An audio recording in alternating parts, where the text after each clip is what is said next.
Hello dear student, welcome to our YouTube channel.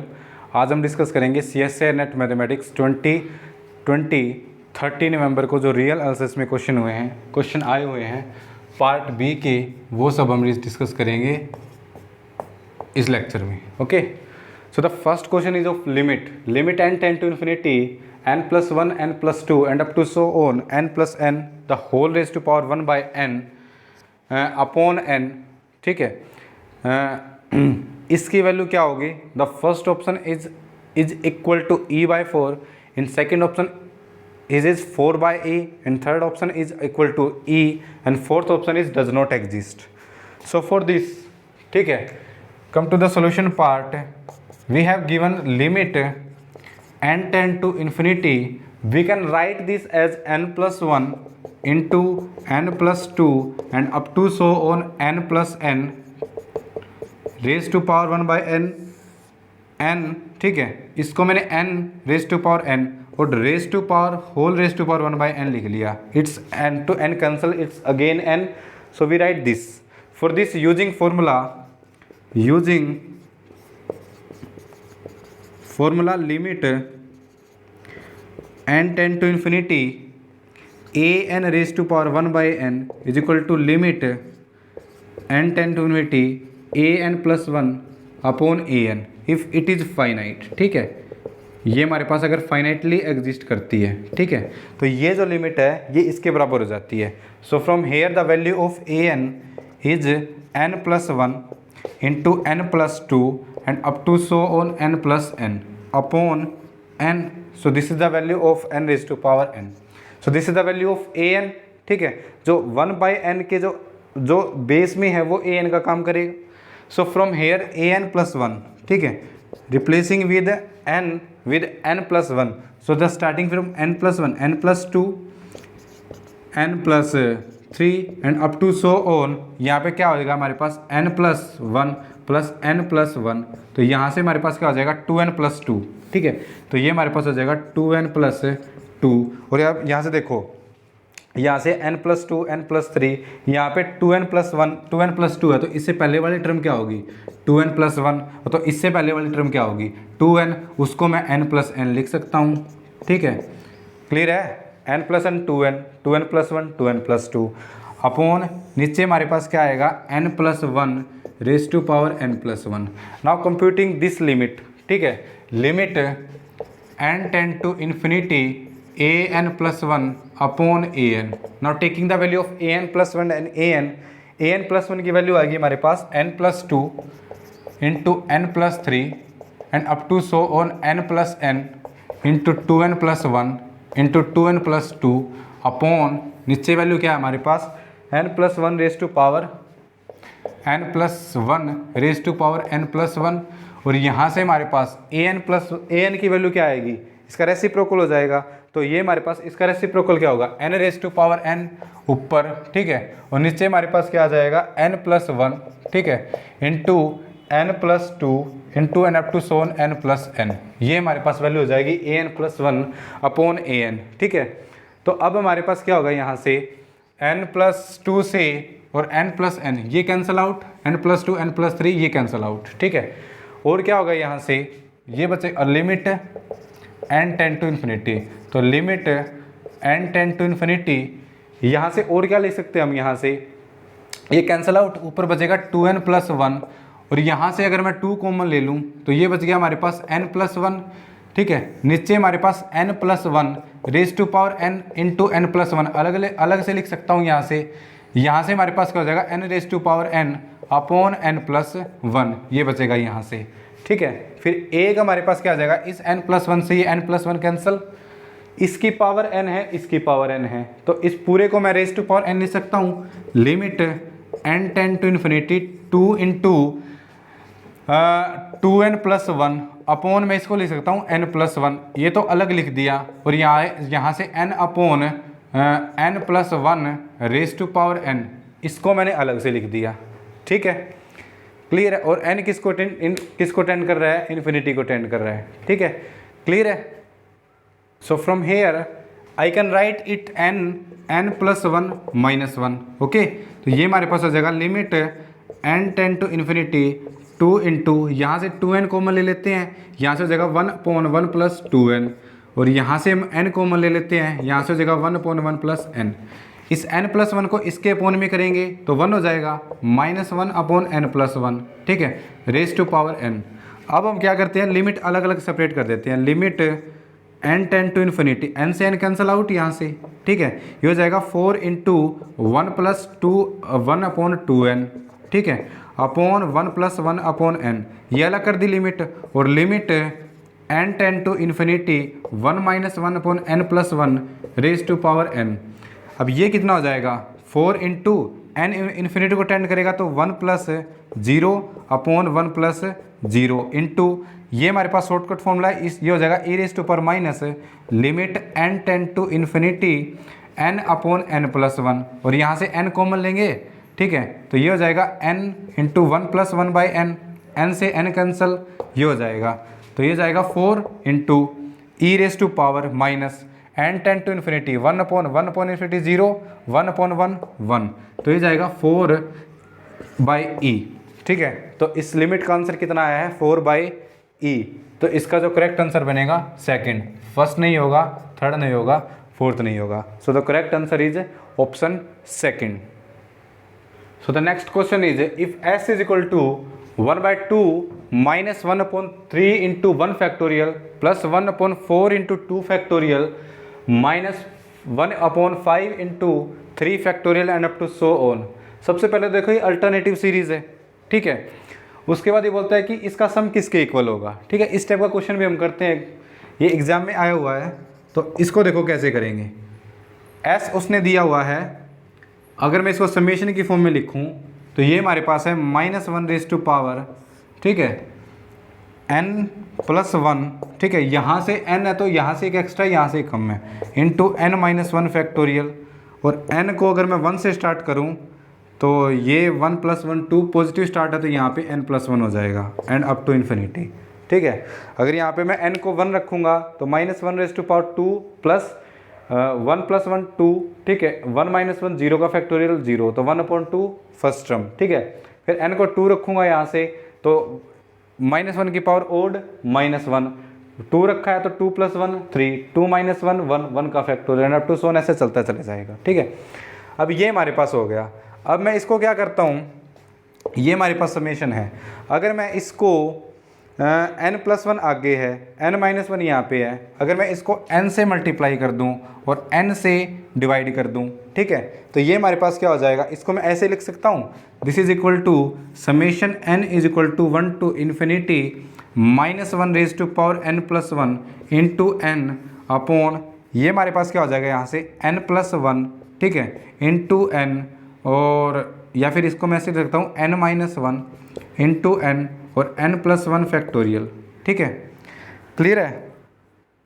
क्योंकि हमारे पास result क्या होता है, 3 फैक्टोरियल करना है, तो ये हमारे पास होता है 3 × 2 × 1 या फिर 1 × 2 × 3, ठीक है। तो लोवेस्ट से हम हाईएस्ट पे लेके चलते हैं, तो ये हमारे पास हो जाएगा, अगर मैं इसको कंबाइन कर लिया तो ये हमारे पास नीचे हो जाएगा n + 1 का फैक्टोरियल, ठीक है, क्लियर है, okay. Okay, now combining these, we can write it summation n is going from 1 to infinity -1 raised to power n + 1 into n, इसको कंबाइन करके मैंने लिख दिया n + 1 फैक्टोरियल, ठीक है। इन तीनों टर्म को कंबाइन करके हो गया n + 1 फैक्टोरियल। n + 1 फैक्टोरियल को हम लिख सकते हैं n + 1 इंटू n - 1 फैक्टोरियल। तो इन तीनों टर्म की जगह हमने लिख दिया n + 1 फैक्टोरियल। अब हम क्या करते हैं, इस n में क्या करते हैं, 1 ऐड कर देते हैं, 1 सब्ट्रैक्ट कर देते हैं, और इस टर्म को इसके अपोन में अलग लिखते हैं, इसके अपोन में अलग। तो ये हमारे पास हो जाएगा summation n is going from 1 to infinity -1 raise to power n + 1, इसके अपोन में ये करेंगे तो n + 1 अपॉन, इसको मैं लिख सकता हूँ n + 1 into n factorial -1 upon n + 1 factorial, ये हो जाएगा। अब यहाँ से n + 1 से n + 1 कैंसिल, तो ये बच जाएगा 1/n फैक्टोरियल। अब इसकी मल्टीप्लाई करके सीरीज को अलग अलग ओपन कर देते हैं, तो यहाँ से जो s की वैल्यू है वो क्या आ जाएगी, summation n is going from 1 to infinity -1 raise to power n + 1 into 1 into n factorial upon n factorial minus summation n is going from 1 to infinity minus 1 raise to power n plus 1 upon यहाँ पे क्या आ जाएगा N plus 1 factorial. ये हो गया हमारे पास। अब क्या करते हैं, अब यहाँ से इसको ओपन करेगा, ठीक है, या तो ओपन करके कर सकते हैं या सीधा एक्सपोनेंशियल से इसको ओपन कर सकते हैं।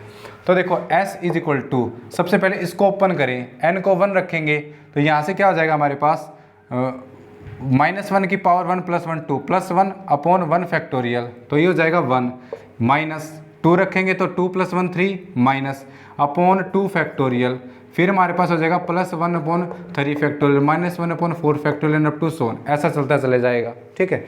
फिर माइनस है, यहाँ पे करेंगे n इज इक्वल टू 1 रखेंगे तो 1 प्लस 1, ये यहाँ पे क्या हो जाएगा प्लस 1 अपॉन 1 प्लस 1 2, तो 1 अपॉन 2 फैक्टोरियल, फिर आगे आ जाएगा minus 1 upon 3 factorial plus 1 upon 4 factorial and up to so on, ऐसा चलता चला जाएगा ये, ठीक है। अब यहाँ से हम रिजल्ट यूज करेंगे जो e raise to power x है, ठीक है। E raise to power x का फॉर्मूला क्या होता है, 1 minus x by 1 factorial plus x square by 2 factorial plus minus x cube by 3 factorial plus up to so on. अगर यहाँ मैं x की जगह -1 रख दूँ तो ये जाएगा 1 माइनस 1, ठीक है, 1, ठीक है। x की जगह हमने क्या रखा है -1, ओके सॉरी यहाँ पे प्लस आएगा, ये अल्टरनेटिव नहीं चलता है।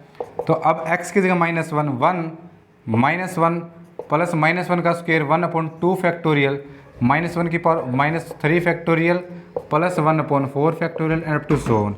1 से 1 कैंसिल आउट यहाँ से, तो e रेज़ टू पावर -1 की वैल्यू कितनी हो जाएगी, ये हो जाएगी। तो यहाँ से पुट कर देते हैं, इसको मैं क्या लिख सकता हूँ, इसमें से अगर मैंने माइनस कॉमन ले लिया तो मैं इसको -1 plus 1 upon 2 factorial minus 1 upon 3 factorial plus 1 upon 4 factorial and up to so on minus, ये किसकी वैल्यू हो गई, e रेज़ टू पावर -1 की, और माइनस है -1, ये किसकी वैल्यू हो गई, plus e raise to power -1 की minus e raise to power -1, minus की मल्टीप्लाई करें तो minus minus plus 1 minus e raise to power -1 minus e raise to power -1, तो ये जगह 1 minus 2 into e raise to power -1, इसको मैं 1 minus 2 by E लिख सकता हूँ। तो इसकी जो वैल्यू आएगी वो आएगी 1 माइनस 2 बाई ई, जो ऑप्शन सेकंड है, ठीक है। तो फर्स्ट रॉन्ग हो जाएगा, थर्ड रॉन्ग हो जाएगा और फोर्थ रॉन्ग हो जाएगा, ठीक है, by this calculation. Now come to the next question. So the next question is let f b a non constant polynomial of degree k and let g is a function from R to R bounded continuous function which of the following statement is necessarily true, ठीक है। इसमें हमारे पास f एक पोलोमियल दिया है degree k में, non constant है, ठीक है, आप कांस्टेंट पोलोमियल ले सकते, और जो g है वो हमारे पास बाउंडेड कंटिन्यूस फंक्शन है। उनमें से ये बताना है कि चार स्टेटमेंट्स में से कि कौन से स्टेटमेंट्स ट्रू नेसेसरली ट्रू नहीं है। तो अब देखो इसके लिए हम क्या करते हैं, इसको हम सोल्व करने के लिए देखो फर्स्ट ऑप्शन में क्या बोलता है, there always exist that f of x naught और जी ऑफ एक्स नोड, मतलब एक कॉमन पॉइंट होगा जिसमें एफ और जी की वैल्यू सेम होगी। थर्ड में बोलता है देयर एग्जिस्ट एक्लोन to such that x is if k is even, मतलब एफ ऑफ एक्स अगर इवन डिग्री कोई पोलोमियल हो, ठीक है।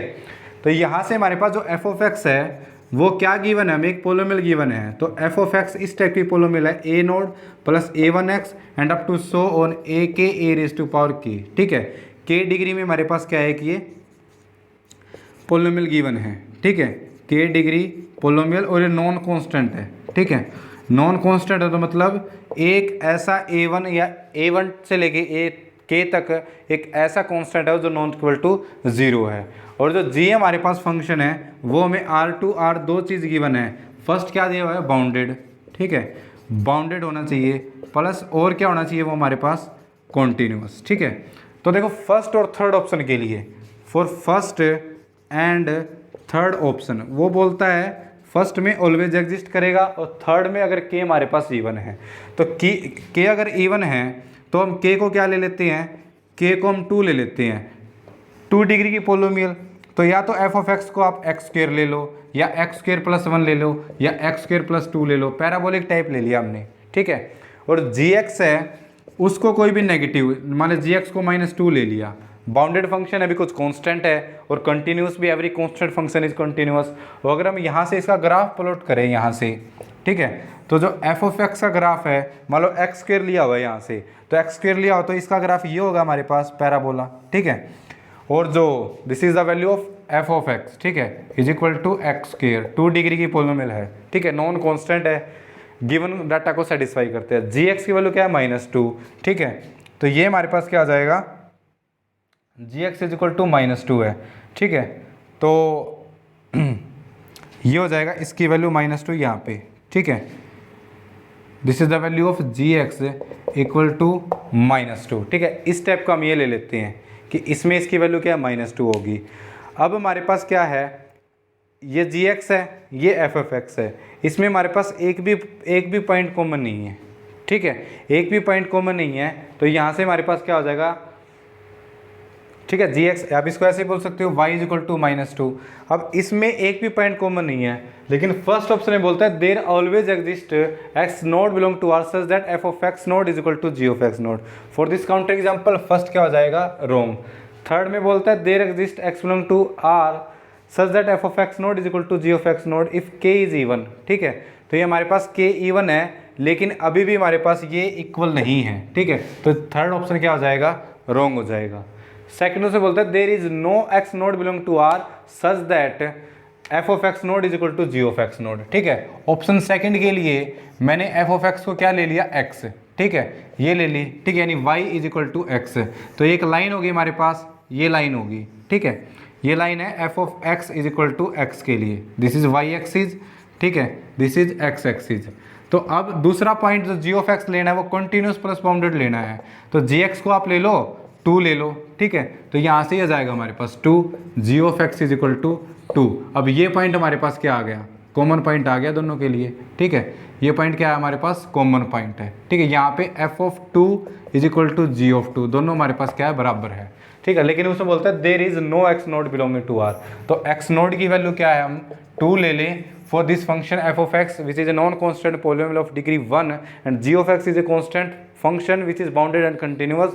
So from this second option is also wrong. So the correct answer is option number 4th. There exists x node belong to us such that f of x node is equal to g of x node. ठीक है, तो इसका correct answer बनेगा 4th part B का है। Okay, statement of the question is let y is equal to 1 2 3 and up to so 100 number है इसमें, and let h is a function from y to y be a strictly increasing function that then the total number of function g from y to y satisfying this condition g of hi hj is equal to h of gj, ठीक है, for all j belonging to y is this, ठीक है। तो इसके solution को करेंगे हम, तो उसने क्या दिया, y सेट दिया हुआ है, ठीक है, 1 2 3 एंड अप टू सोन 100 तक, ठीक है, ये एलिमेंट हमने लेने हैं, ये नंबर लेने हैं हमने।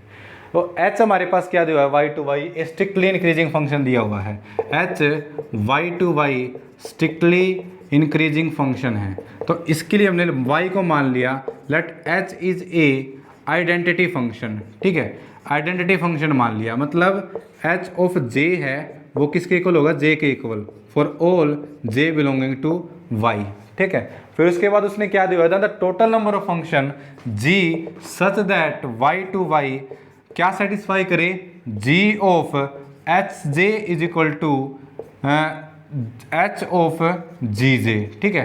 तो यहाँ से अगर एच जे हमने आइडेंटिटी फंक्शन डिफाइन करा है तो इसकी लेफ्ट हैंड साइड करेंगे तो ये क्या है, g ऑफ एच जे, ठीक है, ये क्या हो जाएगी, g ऑफ एच जे की वैल्यू क्या है, j देगा, आइडेंटिटी फंक्शन है। और राइट हैंड साइड करे तो राइट हैंड साइड करेंगे तो ये क्या हो जाएगी, h ऑफ जी जे, और h हमारे पास आइडेंटिटी फंक्शन है जो जी जे को जी जे पे लेके जाएगा, जी जे। तो यहाँ से हमारे पास left hand side is equal to right hand side, मतलब ये कंडीशन हमारे पास क्या होती है, सेटिस्फाइड, ठीक है। If I take h is a identity function, तो ऑल कंडीशन सेटिस्फाई है। फिर हमारे पास यहाँ पे रिजल्ट होता है कि रिजल्ट क्या होता है हमारे पास, टोटल नंबर ऑफ फंक्शन, ठीक है, from function f from a to b is cardinality of b raise to power cardinality of a, ठीक है, cardinality of codomain raise to power cardinality of a। तो यहाँ से अगर g हमारे पास ये है तो यहाँ से कार्डिनलिटी ऑफ g क्या आ जाएगा, यानी total number of function, total number of function क्या हो जाएंगे such that this for h and j cardinality of y raise to power cardinality of y, और कार्डिनलिटी ऑफ वाई क्या आ जाएगी यहाँ से, वाई में कितने एलिमेंट है 100, तो इसकी आ गई हमारे पास कार्डिनलिटी 100, तो ये हमारे पास हो जाएगा 100 रेज टू पावर 100। ठीक है, तो फॉर दिस पार्टिकुलर ये ऑप्शन रॉन्ग हो गया, ये ऑप्शन रॉन्ग हो गया और ये ऑप्शन हो गया, तो 100 raise to power 100 option number 3 क्या हो जाएगा करेक्ट। ठीक है, so this is the easy question जो एग्जाम में आया हुआ था। तो आज हमने CSI नेट मैथमेटिक्स तो 30 नवंबर को जो क्वेश्चन पेपर हुआ था रियल आंसर्स के पार्ट बी के क्वेश्चन डिस्कस किए हैं। ओके, आई होप आप सभी को समझ में आए होंगे। Thank you for watching.